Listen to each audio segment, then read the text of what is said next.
क्या आपने टायर्स का कब्रिस्तान देखा है? अगर नहीं देखा तो इस वीडियो में आज हम टायर्स के कब्रिस्तान की पोल खोल देंगे।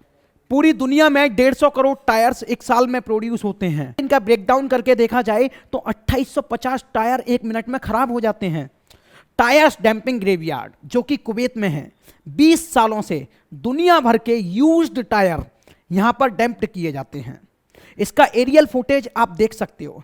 स्पेस से भी ये मंजर बड़ा भयानक लगता है। किसी थर्ड क्लास या डेवलपिंग कंट्रीज में नहीं आता कुवैत, बल्कि ये एक डेवलप्ड कंट्री है। कुवैत में इन टायर्स का क्या काम और फिर इन टायर्स को किस यूज में लिया जाता है, सनी भैया के साथ जानने की कोशिश करते हैं। गाड़ी के एवरेज टायर 30 से 40 हजार किलोमीटर तक चलते हैं, फिर इनको फेंक दिया जाता है।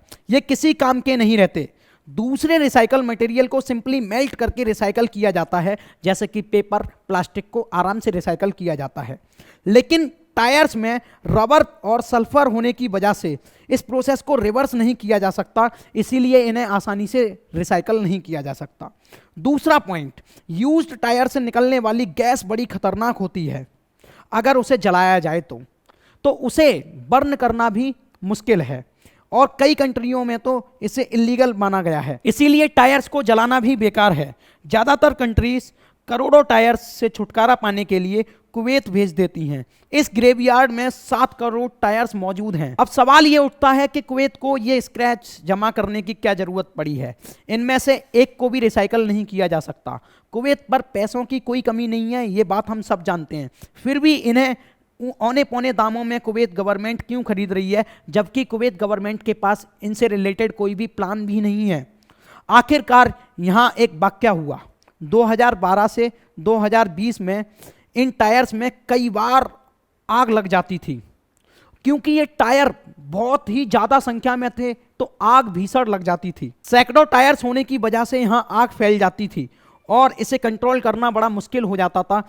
इसीलिए उन्होंने टायर्स को अलग अलग स्क्वायर्स में डिवाइड किया कि आग लगे तो उसको आसानी से कंट्रोल किया जा सके। टायर्स के काले धुएं के साथ जहरीली गैस जैसे कि कार्बन मोनोऑक्साइड और मीथेन गैस फैल जाती है।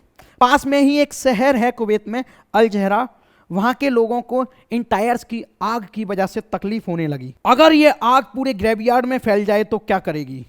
इस बात की चिंता कुवैत को सताने लगी और कुवैत पर इंटरनेशनल प्रेशर भी था, क्योंकि टायर की गैस एटमॉस्फेयर में अनफिल्टर्ड रहती है। फिर आता है 2021 में टायर्स को ठिकाने लगाने का सोचा। अलग अलग कंटेनर्स में इन टायर्स को रिसाइकल करने के लिए अलग अलग जगहों पर भेज दिया।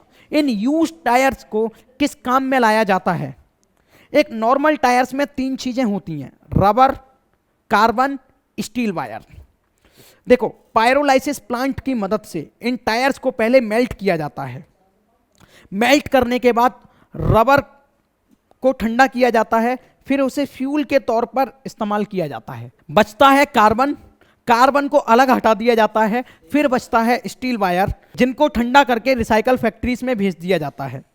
दूसरा तरीका है टायर्स को रिसाइकल करने का। टायर्स को पीस कर एक पाउडर फॉर्म में लाया जाता है और उन्हें कंस्ट्रक्शन में इस्तेमाल होने वाले रबर टाइल्स बनाने में यूज किया जाता है।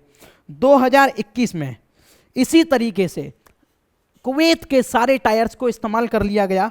और अब देखिए आप सलेबिया ग्रेवयार्ड की तस्वीर। ये ग्रेवयार्ड बिल्कुल खाली हो चुका है। टायर्स से ग्रेवयार्ड की कहानी बिल्कुल खत्म। अब कुवैत को भीषण आग और गैस से कोई खतरा नहीं। अपने एटमॉस्फेयर को सेव रखने के लिए हमें क्या क्या नहीं करना पड़ता और हम इसे गंदा करने के लिए क्या क्या नहीं करते। तो मेरा मानना यह है कि हमें हर बार एक पेड़ लगाना चाहिए।